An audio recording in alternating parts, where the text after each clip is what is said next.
Dearest devotees, a question has come from you. Have you ever wondered if all human beings in the world truly possess humanity? Indeed, a valid point has been raised. We are all classified as human beings, none of us is non-human. Yet the question of humanity extends far beyond the biological definition of being human. It delves into the depths of our character, our actions, and our interactions with one another. God, in His infinite wisdom, has bestowed upon us varying degrees of intelligence. Some of us might have a little less, often referred to as mentally challenged. Yet among the rest of us, our intelligence levels are almost the same, growing and developing as much as we use it. So, with these good levels of intelligence, does that make us all truly human in the sense of embodying humanity? Consider this scenario. An injured individual is lying on the roadside. Vehicles driven by other humans pass by. They glance over, not to offer help, but to determine if the injured person is someone they know, someone from their family or circle of relations. They see a stranger and press the accelerator, leaving the injured person behind. Is this humanity? Or consider another instance. A person is being assaulted, and instead of intervening, onlookers pull out their phones to record the incident. Again, we must ask, is this humanity? The essence of humanity, the core of being human, is the ability to empathize with another's sorrow or suffering and, if possible, to alleviate that suffering. This is true humanity, but such instances seem to be a rarity. Despite our good levels of intelligence, despite our ability to reason and understand, our actions often contradict the essence of humanity. We leave the injured behind. We record violence instead of stopping it. We let suffering continue when we have the power to ease it. So despite having good levels of intelligence within, are all folks indeed humans? This is something to ponder upon. Consider this. An injured person is lying on the roadside and vehicles driven by humans are passing by. They take a look. But do they stop? Imagine the scene. A solitary figure huddled on the side of the road, hurt, scared, and lost. Cars whizzing by, a blur of colors and sounds, each one carrying a human being with the capacity to help. Yet they continue on their journey, glancing briefly at the wounded individual and then returning to their own thoughts, their own lives. The injured person on the roadside could be a stranger or a friend, a neighbor or a loved one. Yet they are left to suffer alone. Their pleas for help drowned out by the noise of traffic and the indifference of passers-by. The drivers in the cars, they take a look. Their eyes meet the injured person's. A momentary connection is made. A silent plea for help is issued. But then, the moment passes. The drivers press the accelerator, leaving the injured person behind in a cloud of dust and unanswered questions. Can we call this empathy? Is this the compassion that defines us as human beings? Or are we just spectators, content to watch from a distance, unwilling to get involved, to lend a hand, to make a difference? This isn't just about the physical act of stopping and helping. It's about the emotional response, the instinctive urge to reach out to a fellow human being in need. It's about recognizing the shared humanity that binds us all, the common thread of existence that makes us more similar than different. Yet, when faced with the opportunity to act on this shared humanity, many choose to ignore it. They choose convenience over compassion, indifference over empathy. They choose to remain in their cars, cocooned in their own world, oblivious to the suffering of others. Is this humanity? Can such persons be called humans? The answer to this question may be uncomfortable, but it's one we must confront if we are to truly understand what it means to be human. Because being human isn't just about sharing a biological identity, it's about sharing a moral responsibility to care for one another, to act with kindness and compassion, to make the world a better place. The essence of being human is to empathize with someone's sorrows and sufferings, and if possible, attempt to alleviate their suffering. This is the heart of humanity, the core of our existence. But what does it mean to empathize? Empathy is not merely observing someone's pain, but feeling it as if it were your own. It is stepping into their shoes and sharing their experience, understanding their perspective, their emotions, and their struggles. Empathy is the balm that soothes the wounds of the world, the bridge that connects us in our shared human experience. It is the compass that guides us towards compassion, towards understanding, towards love. But how often do we see this trait in action? How often do we see people extending a helping hand to a stranger, or even just taking a moment to understand someone else's point of view? In the previous scene, we saw instances where empathy was glaringly absent. people ignoring an injured person on the road, bystanders recording a fight rather than intervening. These actions, or rather inactions, are stark reminders that empathy, the essence of humanity, is often overlooked in our fast-paced, self-centered world. Yet empathy is not an unreachable ideal. It is a capacity that we all have, a seed within us that just needs a little nurturing to bloom. It is a choice we can make in every moment, a choice to connect rather than disconnect, to understand rather than judge, to love rather than hate. Empathy is more than just a feeling, it's a responsibility towards our fellow human beings, towards our shared humanity. It is the glue that holds societies together, the thread that weaves through the tapestry of human history, binding us in our shared experiences and struggles. So let us make a conscious effort to cultivate this defining trait of humanity. Let us strive to understand, to feel, to connect. Let us make empathy not just a concept, but a way of life. This is true humanity, but this is a rarity. Remember, the essence of being human is not just about being a part of the human race. It's about embracing the shared human experience in all its complexity and beauty. We will give an example alongside. We witnessed this in Rajasthan.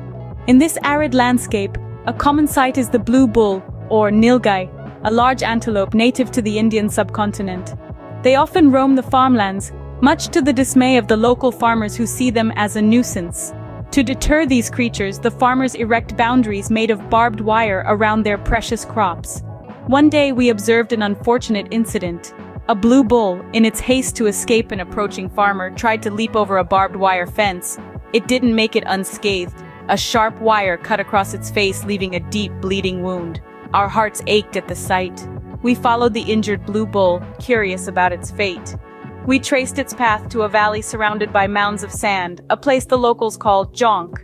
Here we saw something remarkable. The injured blue bull wasn't alone. Its companions had rallied around it, forming a protective circle. One of them, perhaps the group's healer, approached the wounded bull. It began to lick the injury, a natural antiseptic action that animals instinctively know to do. Gradually, the bleeding stopped. Together, they then disappeared into the wilderness. Now let's take a moment to reflect on this scene.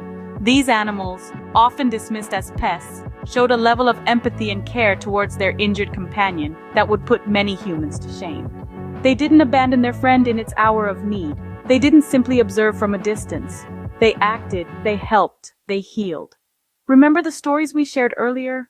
The injured human left neglected by the roadside, the person being assaulted while others merely watched and recorded. Where was the empathy in those scenarios? So you just heard about this scene, and we witnessed it with our eyes. These animals, these beasts, showed more humanity than some of our own kind. It's a thought-provoking paradox, isn't it?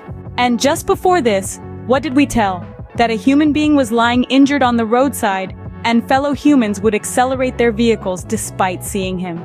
This curious tale of contrasting behavior brings us to a fascinating juncture, a bizarre reality that challenges our understanding of humanity.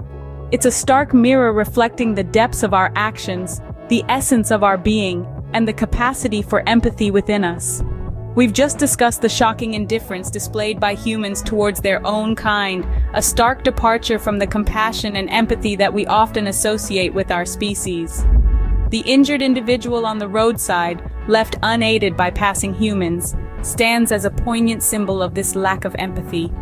On the other hand, we've witnessed an animal, a blue bull, in the throes of pain and suffering. Yet, in this moment of despair, it was not alone.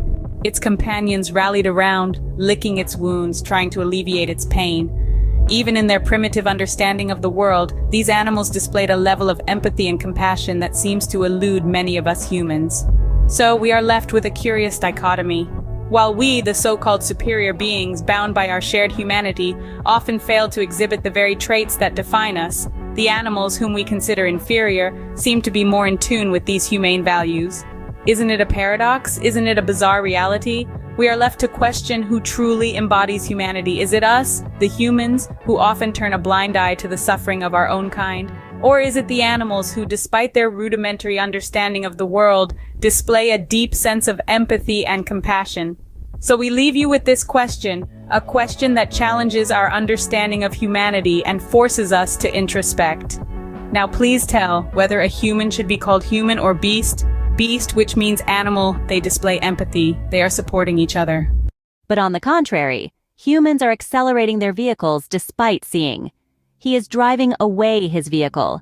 Nobody cares to lift the injured. So don't mind. We fold our hands and say, please don't mind, that hidden behind the appearance of humans, there are beasts underneath. This is animalism. No, we are wrong, because animals are displaying the right behavior. They are supporting their fellow beings. So what should such people be called? Extremely selfish and within whom there is no trace of humanity. Cruelty. There are multiple reference words, but in present era, people might get offended while being referred using such words. But truth is truth. Facts are facts. Once we happened to visit a university while on satsang tour. The area was probably Amravati. It was Maharashtra or Madhya Pradesh. We don't exactly recall right now. A lot of educated children came there and said, Guruji, ask us any question and we will provide answer to any question. We are students of science. We said, all right children, what is humanity? They said, Guruji, one person is called human and multiple persons are called humanity. We said, wow, you are amazing. They asked, what else could it mean? This is what it means. We said that humanity is our caste species, also referred as mankind, and you don't even know that. They asked us to explain the meaning of humanity. Humanity means to participate and empathize with someone who is in agony or pain, and act in manner which helps alleviate his suffering, be it through talks or providing medical treatment, or take him to hospital in case he is injured. Those who laugh at others in pain, those who celebrate watching others suffer, they are not humans. In our religions, they are considered as devils or monsters. So don't defame your own caste species. If you are a human, keep the humanity alive.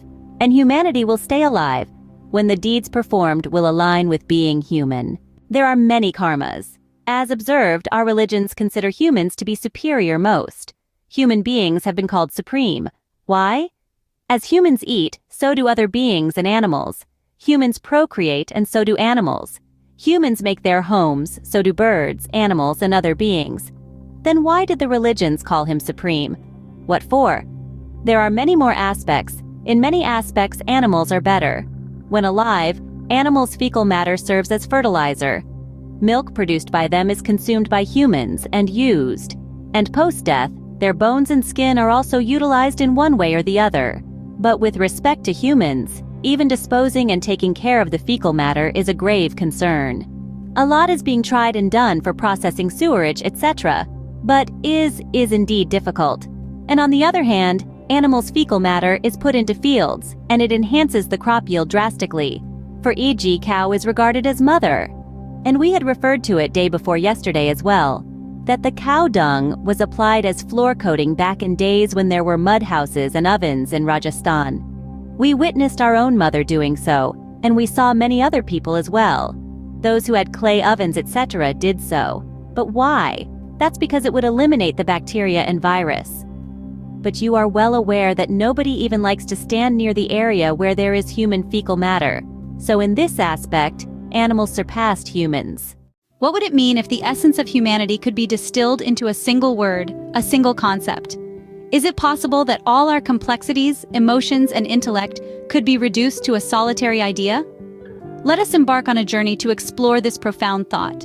Imagine a world where life's mundane tasks are stripped away, revealing the raw truths of our existence. It's a stark reality, isn't it? The daily chores, the jobs, the responsibilities, they're all part of the human experience, but they don't define it. The essence of humanity reaches far beyond these earthly confines. What is it about us, about humans, that makes us so unique in the grand scheme of the cosmos? It's not our bones, not our physical bodies. As you're wise enough to know, taking care of our physical selves requires tax and costs money. And even after we've passed on, dealing with our remains is a difficult process. So it's not our physicality that sets us apart. Instead, it's something far more profound. It's our ability to connect with the divine. Humans are the only species capable of attaining Om, Allah, Waheguru, God, Khuda, Ram, Lord, through meditation and the recital of his name. It's a privilege not extended to birds or animals even if they wished for it. This single act, this deed, is what takes us to the pinnacle of humanity. But I don't have time. you might say. Isn't that peculiar? You find time to eat, to bathe, to work. All these activities happen at their designated times because they serve your self-interests, your personal motives. But what about devoting time to the divine? Is there any benefit to that? The results of worldly activities are tangible, immediate, but the rewards of devotion to the divine are mysterious, unpredictable, yet they are transformative. The recital of His name, be it Allah, Waheguru, God, enhances your internal willpower. And with that increased willpower, you can conquer all your diseases, present or future, leading you to the zenith of humanity. So, take some time, maybe 5 or 10 minutes in the morning and the evening, to meditate on His name. How can you know its benefits if you've never tried? Just as you wouldn't have your job without your education and degrees, you can't understand the power of devotion without practicing it. Devoting time to the recital of His name is more than just a religious act. It's a solution to all problems and a boost to your willpower. Those who attain this power reach the pinnacle of success and feel fulfilled, both inside and out. Their tensions fade away, their thinking becomes pure, and they start thinking noble thoughts. They reach the essence of what it means to be human. And this, my friends, is humanity. So embark on this journey. Dedicate some time to the divine, experience the power of devotion, discover the essence of humanity, and in doing so, you may find your place in the cosmos, not as a collection of bones and flesh, but as a beacon of divine connection and enlightenment.